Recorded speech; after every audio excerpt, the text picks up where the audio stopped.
that were speaking to me. Maybe it was age-old wisdom that was speaking.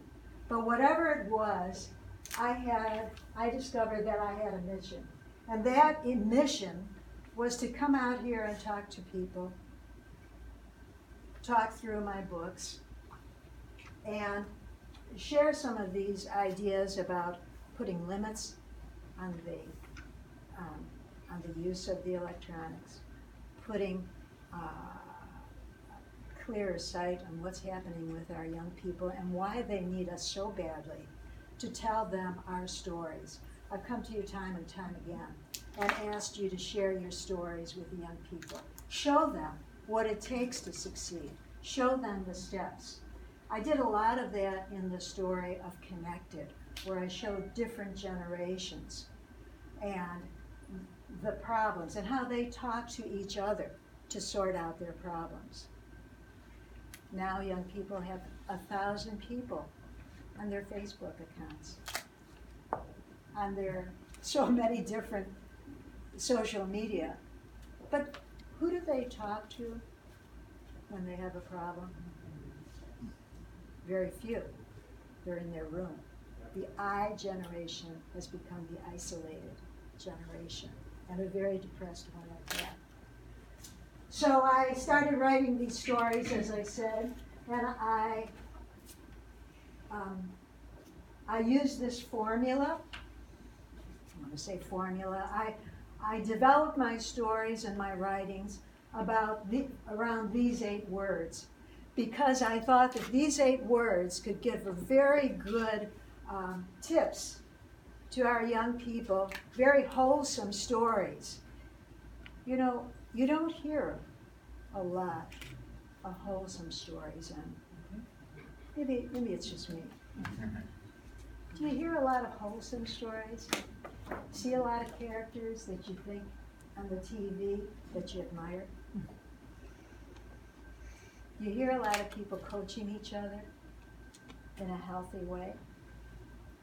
So this is the reason, again, where I broke my silence, and I am reaching out to you to break your silence, because this is not something that I can do alone or you can do alone. But by working together, we can start getting these messages out, because we are being blasted by media that gives very popular ideas that don't really overlap with our culture, with our beliefs.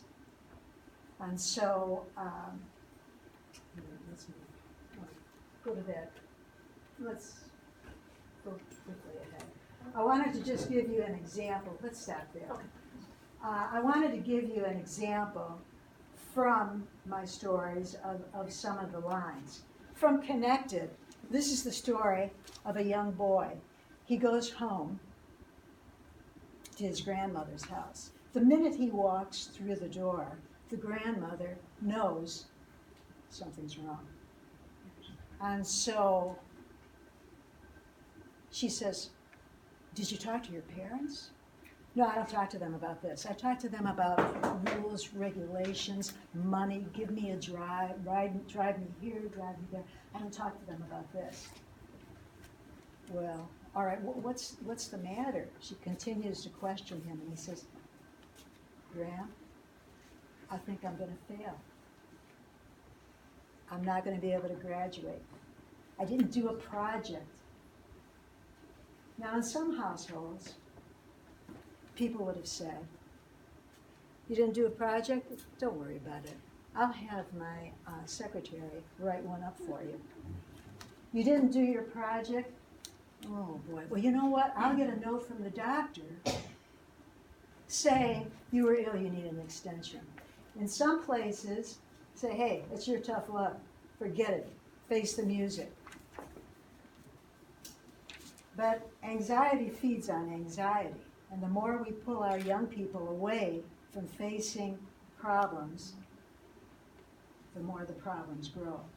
And so grandmother, a very simple person with a lot of common sense and wisdom, says, "You know, I can't fix this for you. I can't fix it. I can't make it better. You think I have the power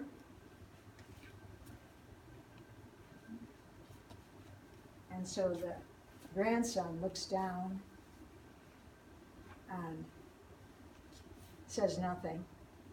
But the grandmother then says, "You have the power, but how can I help you?" And this is what we want to be doing, what we need to be doing. I'm just talking like an everyday person. This is the way we want to help our children. We want to give them the power and help them in ways that we can. And right now, the biggest way that we can help them is by sharing our stories and talking to them. So, in another one of my books, in Sidekick, I end up with a scene. What brings calmness into your life so that you can move forward? What are those things that you can say and do that help you relax? And I'm reaching out so that you can see the same things that are happening and that can help your family, friends, people you coach to take that first deep breath and calm down. You know, there are people that would look at all of us and say it's the best generation. Some would say it's the worst. I think that we can be the best generation, but that we have to build on our seeds of hope. And Connected gives you an idea how this has been done through the ages. Sidekick gives you a step-by-step how-to of how to write your own stories. Thank you very much.